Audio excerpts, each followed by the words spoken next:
EMS TV के सभी दर्शकों को सनत जैन का सादर नमस्कार। आज हम बात करेंगे महाकुंभ के आयोजन में एक हर्षा रिछारिया जी हैं, उनको लेकर साधु संतों के बीच में एक महाभारत छिड़ गई है और दो संत आपस में आमने सामने आकर हर्षा रिछारिया के पक्ष में और विपक्ष में खड़े हो गए हैं।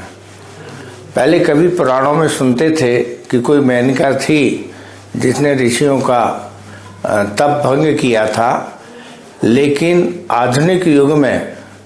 कुंभ का मेला जहां हजारों की संख्या में साधु सन्यासी मठाधीश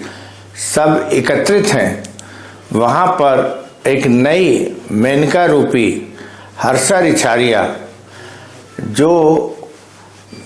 एक्टर से होते हुए, मॉडल से होते हुए और अपने रूप और सौंदर्य के बल पर महाकुंभ के इस आयोजन में पहुंची और उन्होंने प्रयागराज में चल रहे महाकुंभ में संतों के साथ पहला शाही स्नान किया।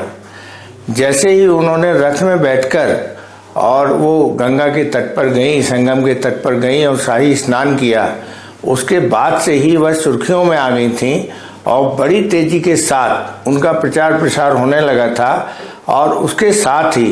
पक्ष में और विरोध में दोनों में उनके स्वर खड़े होने लगे थे और राष्ट्रीय मीडिया को एक ऐसा सुंदर चेहरा मिल गया था जिसने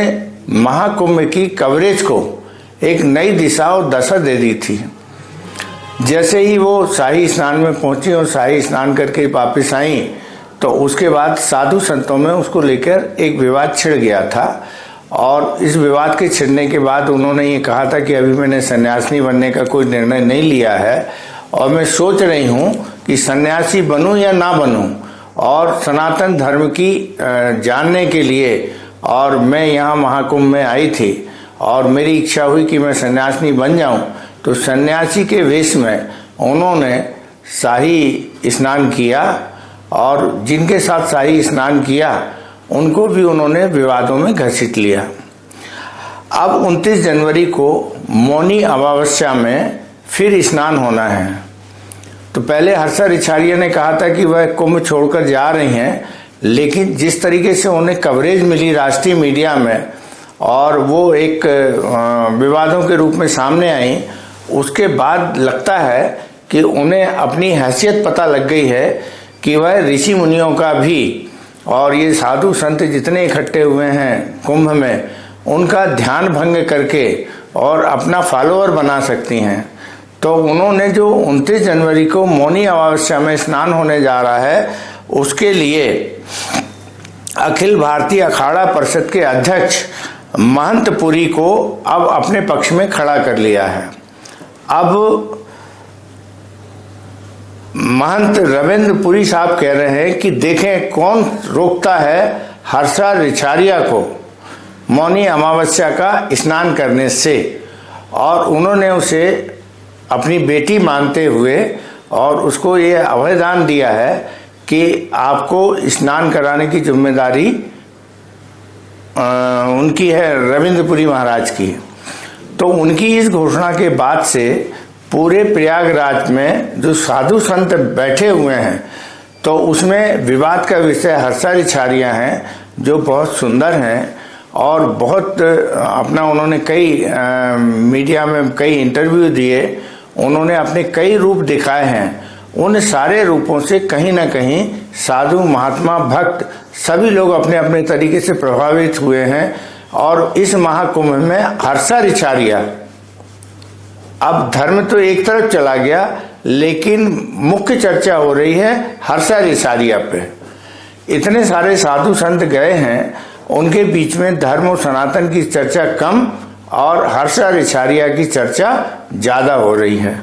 तो पुराणों में जो लिखा गया था वो कोई असत्य नहीं होता है, आज हम उसको सत्य के रूप में देख पा रहे हैं। ये इस महाकुंभ की सबसे बड़ी सफलता मानी जा सकती है कि हर्षा रिछारिया ने धर्म किस तरह से होता है, त्याग तब कब तक कायम रहता है जब तक उसे आदमी अछूता रहता है। लेकिन जैसे ही हर्षा रिछारिया के रूप में एक सौंदर्य की देवी महाकुंभ में प्रकट हुई और उसने सैकड़ों साधु सन्यासियों का तपोबल एक हिसाब से भंग करने का काम किया है, इसको लेकर हर्षा रिछारिया महाकुंभ और महाकुंभ में शामिल सभी साधु संत चर्चाओं में आ गए हैं और अब यह कहने लगे हैं कि यदि एक मेनका पहुंच जाती है तो वो मेनका अपने रूप से, अपने हाव भाव से कैसे तपोबल को भंग कर सकती है, इसका प्रत्यक्ष प्रमाण इस बार का महाकुंभ है। और मौनी अवस्था में यदि जिस तरीके की दोनों साधु संतों के बीच में टकराहट देखने को मिल रही है, दो समूह में साधु संत बट गए हैं, तो ये भी कहा जा रहा है कि 29 जनवरी को महाकुंभ में साधु संतों के बीच कोई महाभारत भी हो सकती है और उस महाभारत की केंद्र बिंदु होंगी हर्षा रिछारिया जी। नमस्कार।